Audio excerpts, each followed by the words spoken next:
Céline. Voyage au bout de la nuit. Tout arrive, et ce fut à mon tour de devenir brigadier vers la fin de ce même mois d'août. On m'envoyait souvent avec 5 hommes en liaison aux ordres du général des entrailles. Ce chef était petite taille, silencieux, et ne paraissait à première vue ni cruel, ni héroïque. Mais il fallait se méfier. Il semblait préférer par-dessus tout ses bonnes aises. Il y pensait même sans arrêt à ses aises, et bien que nous fussions occupés à battre en retraite depuis plus d'un mois.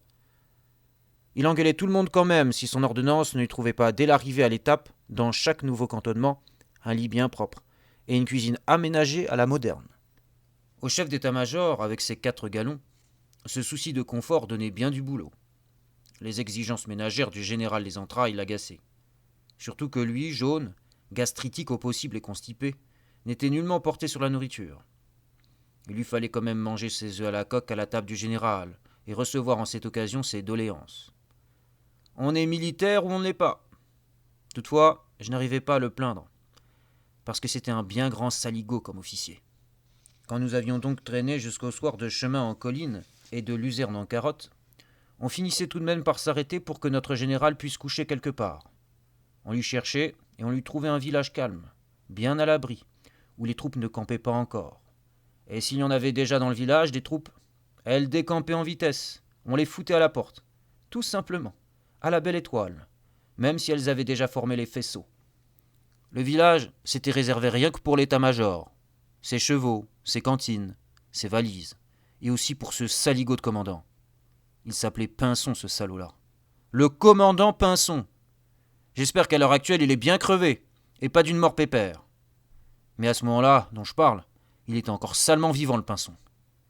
Il nous réunissait chaque soir les hommes de la liaison, et puis alors il nous engueulait un bon coup pour nous remettre dans la ligne et pour essayer de réveiller nos ardeurs. Il nous envoyait à tous les diables, nous qui avions traîné toute la journée derrière le général. Pied à terre! À cheval! Repied à terre! Comme ça, à lui porter ses ordres, de ci, de là, on aurait aussi bien fait de nous noyer quand c'était fini. C'eût été plus pratique pour tout le monde. Allez-vous-en tous! Allez rejoindre vos régiments, et vivement! Qu'il gueulait. Où qu'il est le régiment, mon commandant? Qu'on demandait, nous. Il est à Barbany. Où que c'est, Barbany? C'est par là. Par là, où il montrait, il n'y avait rien que la nuit. Comme partout d'ailleurs. Une nuit énorme qui bouffait la route à 2 pas de nous, et même qu'il n'en sortait du noir qu'un petit bout de route grand comme la langue. Allez donc le chercher, son Barbany, dans la fin d'un monde. Il aurait fallu qu'on sacrifiât pour le retrouver, son Barbany, au moins un escadron tout entier. Et encore un escadron de braves.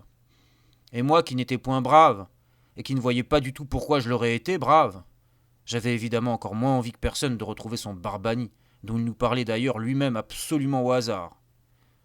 C'était comme si on avait essayé, en m'engueulant très fort, de me donner l'envie d'aller me suicider. Ces choses-là, on les a, ou on ne les a pas. De toute cette obscurité si épaisse qu'il vous semblait qu'on ne reverrait plus son bras dès qu'on l'étendait un peu plus loin que l'épaule, je ne savais qu'une chose. Mais cela alors tout à fait certainement. C'est qu'elle contenait des volontés homicides énormes et sans nombre. Cette gueule d'état-major n'avait de cesse dès le soir revenu de nous expédier au trépas, et ça le prenait souvent dès le coucher du soleil. On luttait un peu avec lui à coups d'inertie. On s'obstinait à ne pas le comprendre. On s'accrochait au cantonnement pépère, tant bien que mal, tant qu'on pouvait. Mais enfin, quand on ne voyait plus les arbres, à la fin, il fallait consentir tout de même à s'en aller mourir un peu. Le dîner du général était prêt. Tout se passait alors à partir de ce moment-là, selon les hasards. Tantôt on le trouvait, et tantôt on ne le trouvait pas, le régiment et son Barbany.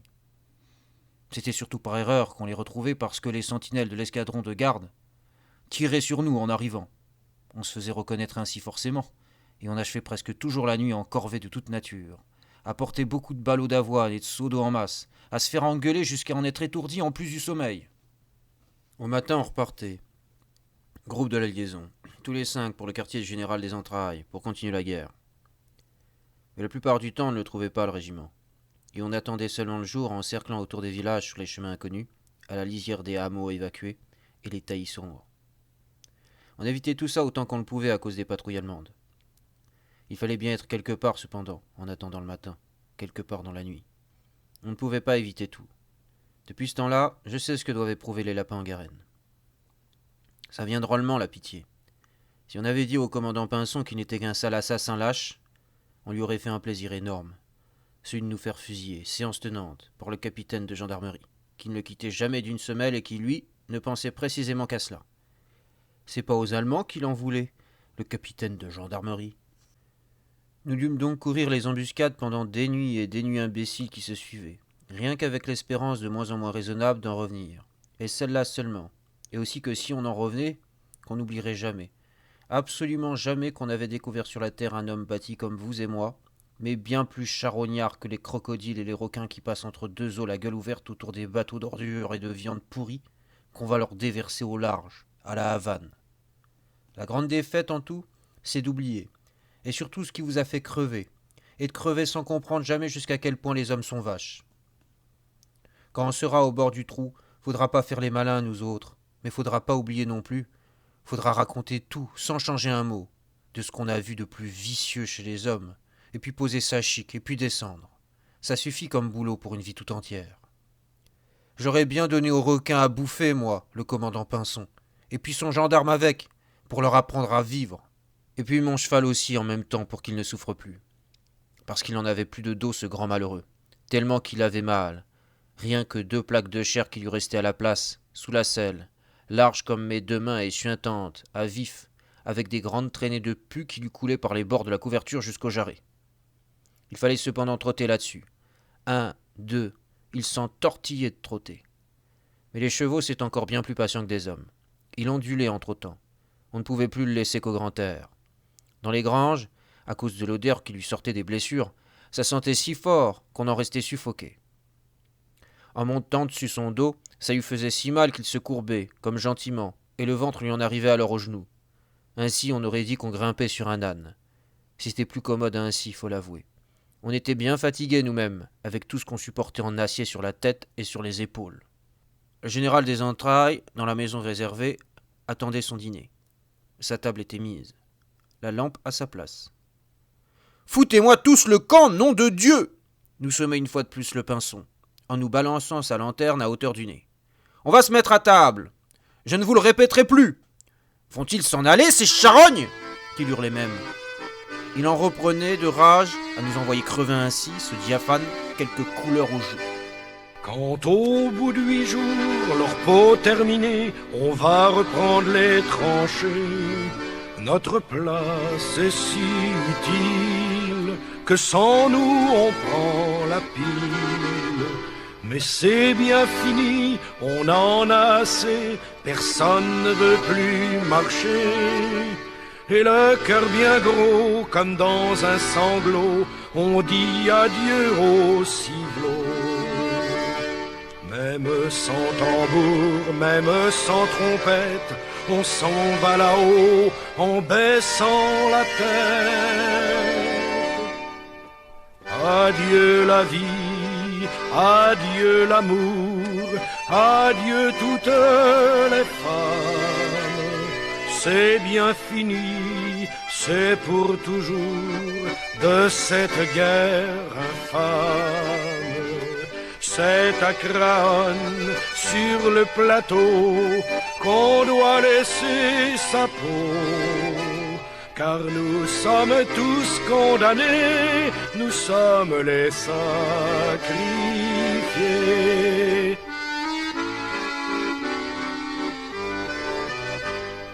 Huit jours de tranchées, 8 jours de souffrance, pourtant on a l'espérance que ce soir viendra la relève, que nous attendrons sans trêve.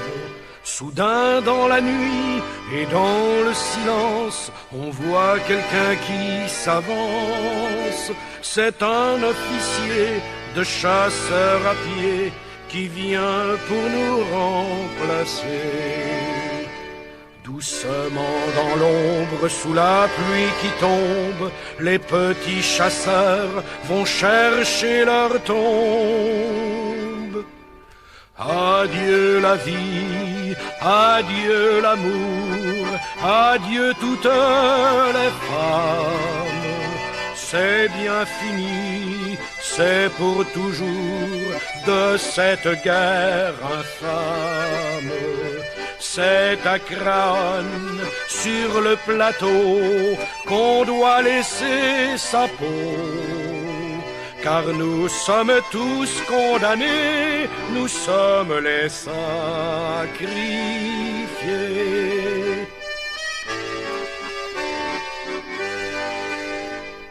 C'est malheureux de voir sur les grands boulevards tous ces gros qui font leur foire. Si pour eux la vie est rose, pour nous c'est pas la même chose.